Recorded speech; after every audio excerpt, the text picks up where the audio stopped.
Well, I made a real mess of parking out here between the auctions and projects that I haven't really planned ahead on things. Because we finally finished the Dodge Ram we were working on that you can barely see back over there, that white truck. Now we need to get it out so it can be picked up. Of course, being that it's a dually with a bad turning radius, I've got a bunch of stuff in the way. And I also need to get my truck in here so I can do an oil change on it. So somehow I gotta get another dually in and all the way over here. It's gonna be a little complicated. And I'm not sure everything runs that I need to move. Well, let's get started organizing this disaster a little bit. I think I'll go back there and try the tractor. That ought to actually run. Okay, this should work. Give it a fuel. This one likes glow plugs. Remember, take it out of gear, contact, get out of range. Did I not get it out of gear? I think my battery's dead. Okay. Red on negative, black on positive. Definitely belongs here. All right, that's hooked up. Let's see what our 4.5 volts. That would be the problem. So, do you think engine start will start this tractor? Not even close. Well then, we're going to be letting that charge for a while and trying a new plan. We're going to do something that doesn't require a vehicle to run. They tell me people do this for their health. This looks hard. Okay. This is another one of these auction purchases. We're going to be making some raised beds out of these and some fire pits. Got them for a real good price. And if I count the by the pound price, I got them for an extremely good price. Because they're very heavy and will fall over and hurt you. Now this is actually going pretty well. Nothing's went wrong yet. Okay, I might have lost a little control there. This one, I'm gonna have to access my inner gym rat. Go on! Yoga! Whew! Yeah, I have to admit, you flip the tires a few times, that's some exercise. All right, new plan. We're gonna swap batteries because this is a mechanical diesel. It doesn't actually require a battery to keep running. So I'm gonna apparently get this very tangled. Okay, first step, tangle up your cords to the point you can't get them out. Okay, make sure you do self-induced problems. Okay, pile this up over here in my pile of failures. Okay, we're gonna see if we can do this. And I'm sure my battery terminals are, yeah, they're twist offs. I call this quick release. This battery does have a go handle, so that's a good thing.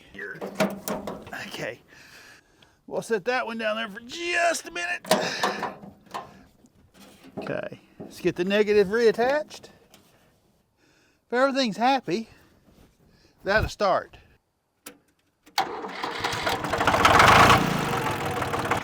Now then, let's put this battery back in. That feels tight enough. And I just had to go turn the key back on, and now to charge. Now I'll just leave it over here somewhere idling. Okay, hopefully that is far enough away you won't really hear it. Next move in vehicle Jenga. This should work fine.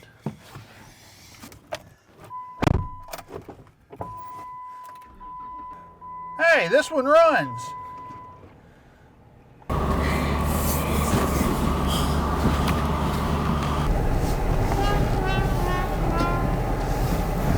Never mind. Things didn't fit the way I thought they would. So we're gonna have to move the Cherokee next instead of the Wrangler. Now this one I'm just hoping runs, because it's got a bad crank sensor I need to swap.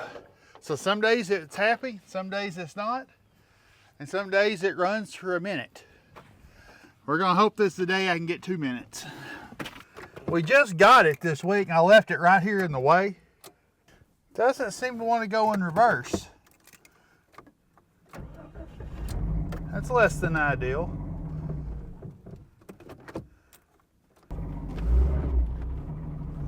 Okay, now I got it going backwards. See if I can just ease my way through this hole. But yeah, I need to work on the transmission linkage and the crank sensor, and then kind of go through this. I've got some other issues. We'll get into it later what all I've got to do to this. That's this weekend's project, so you'll get to see it, or at least get to see me figure out what I need to do.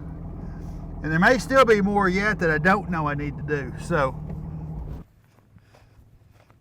well, I can't think of a single reason this won't work. But that's never stopped my plans from going wrong before. Let's see if I can squeeze out of that hole. Heck, the way things are going, let's see if it'll start. Plans went wrong. Do we have something loose down here? All right, it won't start. Give me a minute. I gotta figure out why. Let me show you why we're having a battery issue. The negative I think is okay, but we disconnected this positive, and well, it's a little corroded. We're just gonna twist this back and forth a little bit. Let's just stick this in here and clean this. Okay. Then we'll put this back on. Then we're going to use the Mechanics claw hammer. Trust me, it's a Mechanics claw hammer because I'm holding it. I heard the anti-lock brakes kick in. I heard a little juice. Claw hammer. It's a good mechanic tool. Let's do the right thing. Stick that in the back of the Toyota so I can forget where I put it. All right. Once again, I'm going to ask, what could possibly go wrong?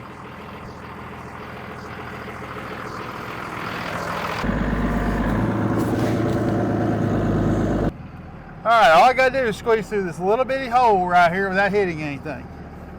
Anybody in the comments want to guess whether I can? Well, I got plenty of room. 6 inches each side. Let's just park right over here.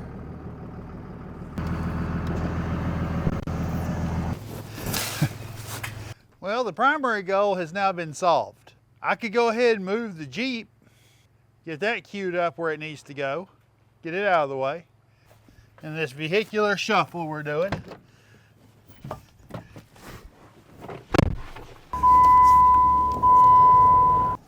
We're just going to get this parked over here out of the way. That way we can pull it in here this weekend and get a ball joint changed. But before I do that, I really need to change the oil in my truck. So we'll get that done first. I think that concludes our shuffling episodes. Well, we kind of worked up to the spot where I need to move this Toyota.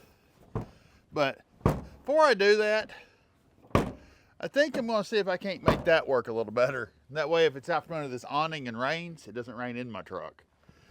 Somewhere along the line, somebody has rolled this door backwards. So I'm thinking the A-pillar is a little warped. So I'm going to take this fender off and we're going to see what's going on inside there. Oops. And, okay, I didn't realize that was that loose. I may want to, at some point, fix that before I start driving this truck. This body line, when it sags like this, you can't latch it. And these hinges don't seem to have enough adjustment in them.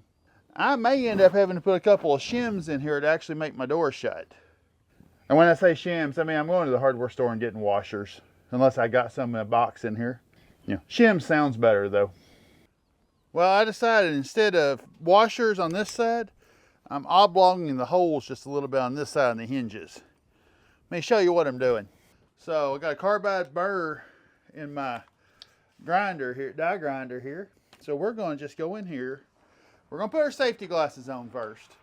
This throws a lot of metal chips. This is not a time to use your safety squints. And we're going to try to take this direction without getting the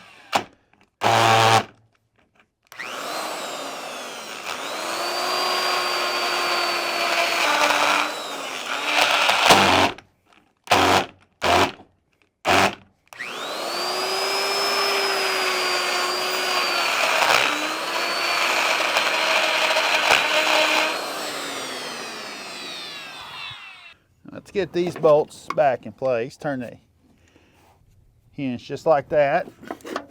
Now I should have a lot more adjustment room though. And I avoided using the washers. I rethought that idea. That sounded like something that would come loose on the rough county roads around here. Well, that took care of these hinges. I actually had to get Morgan out here. We didn't get it on film because he hates cameras. He's 12. He's gotten shy. But got him out here to help me tighten this up. But watch this.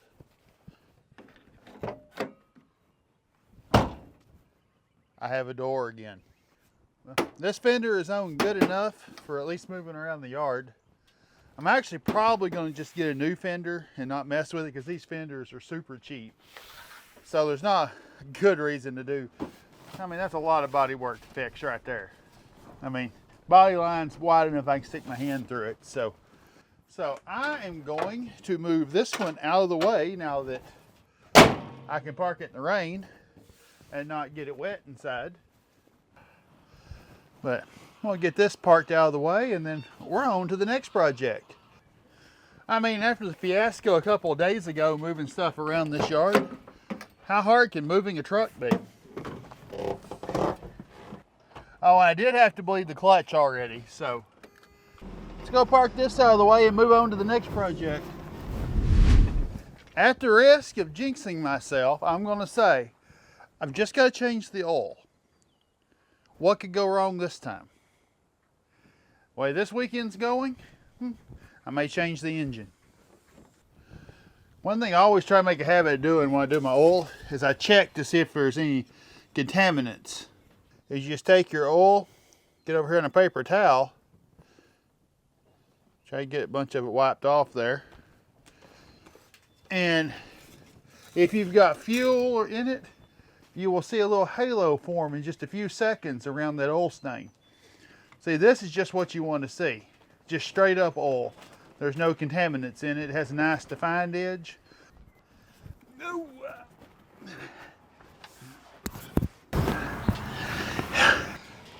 We seem to be a little transmission fluid here and there. I should probably track that down. That was on there more than I expected. Do yourself a favor. When you get a filter, get like a Wix filter because they're white. This filter's black, so white filters you can write your date and your mileage on it easier with just a Sharpie. I had to kind of use a paint pen set up here. But you should always try to write your date you changed it and the mileage you changed it on the end. That way if there's any question you can just look at your filter. And one thing you should always look at when you're changing your oil is this cap right here. Because if this is showing milky right here, instead of just clean oil like it is right here, you possibly have a head gasket issue. And unfortunately, on this truck, I have seen this be milky. Because I have lost a head gasket in this truck. Of course, I ended up having to go Tractor Supply because as this weekend has went, nothing is easy. Found my transmission fluid leak though. Right here, this hose was leaking. The clamp had give out. This clamp had given up. It was a single clamp. And I discovered this one was on the verge of breaking. So, what I did is I bought 4 of them and I replaced singles for doubles. I don't think I'm going to leak now. At least I hope not. I should probably put that back on there. Let me see if I can spill a bunch of oil on the manifold for you. I'm pretty good at that.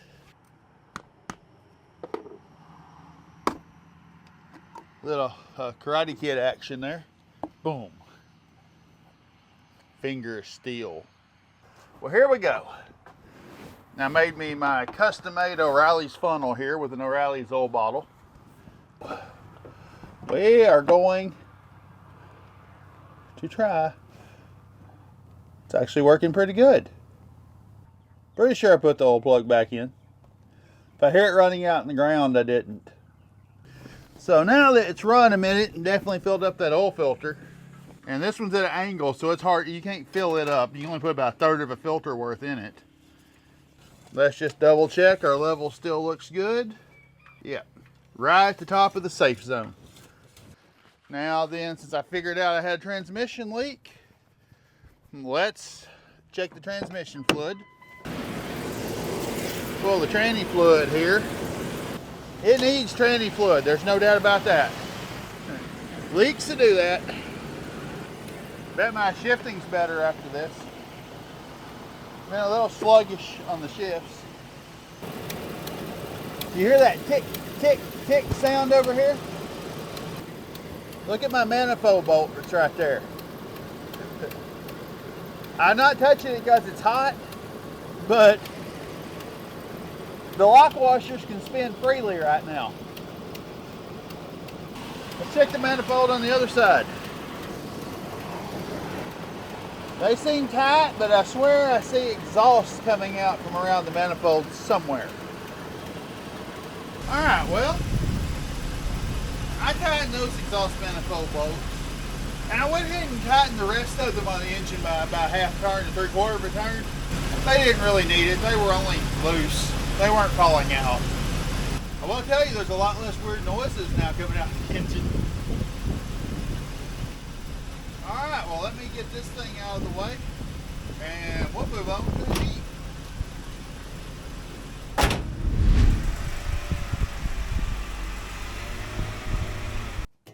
This Jeep has developed the death wobble, and I have figured out it's the driver's side ball joint. Steering components have got some age on them, but I don't think they're quite ready to have to be changed. Probably going to put that on the list though. But we were trying to get to the auction last month, where some of this other stuff come from. And we went to shimmying while driving about 55 down the road.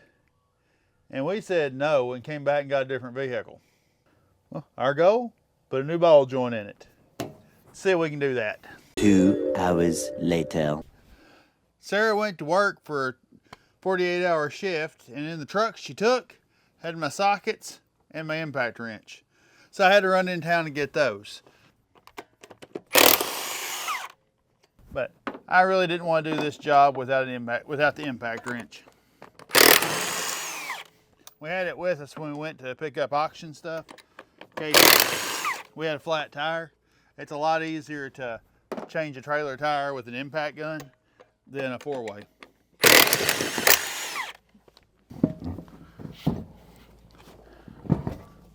She still has brake pads, mostly.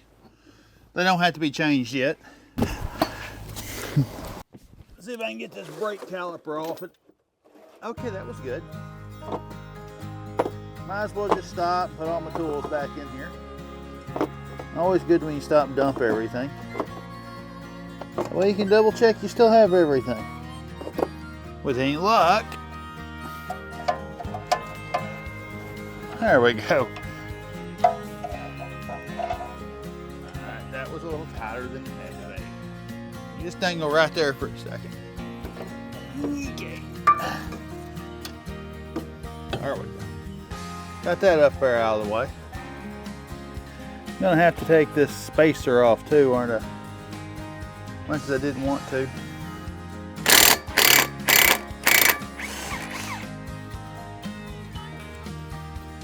One wheel spacer. These have actually done really well. It's been 4 years since that's been off. Let's get that out of the way. All right, now upgraded to a 36. Take this big nut out the center here.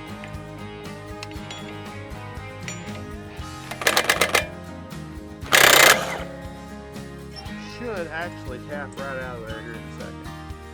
Make sure it's loose first.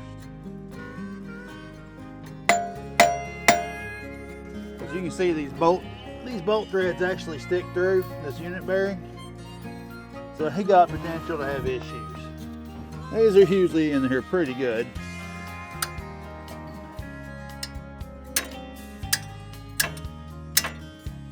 Once you get these tucked back inside here, they get a little easier to get out. That Briol is really helping out. The next day. Well, I kind of ran out of daylight last night, and this bearing did not come off my axle shaft. So we're gonna call this just one unit and pretend like that's how it was supposed to come out. I think it'll be okay. If I ever need to replace the bearing or the axle shaft, I may be buying both of them. Well, on a positive note, the tractor at least got enough of a charge I was able to start it. I actually used it to make some beds for our new blackberries we just got in. Obviously I ran out of time to plant them, but Sarah says she'll get them in the ground tomorrow. So, well, I did finally get these ball joints out, as you can see. Didn't have the right tools. I went and borrowed some tools that weren't the right tools. Took all day running around. Harbor Freight's not open. Today was Easter. Harbor Freight actually has the set of tools I needed to take this apart.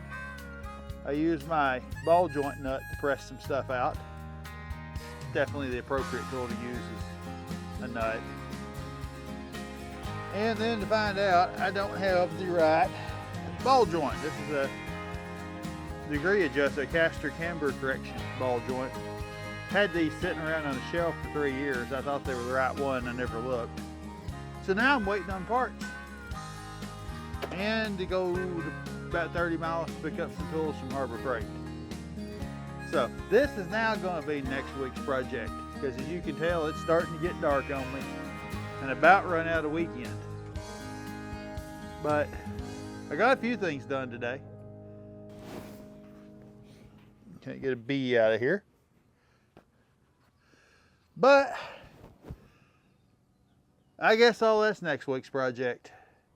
So in the meantime, I got tools to put up. So thanks for watching.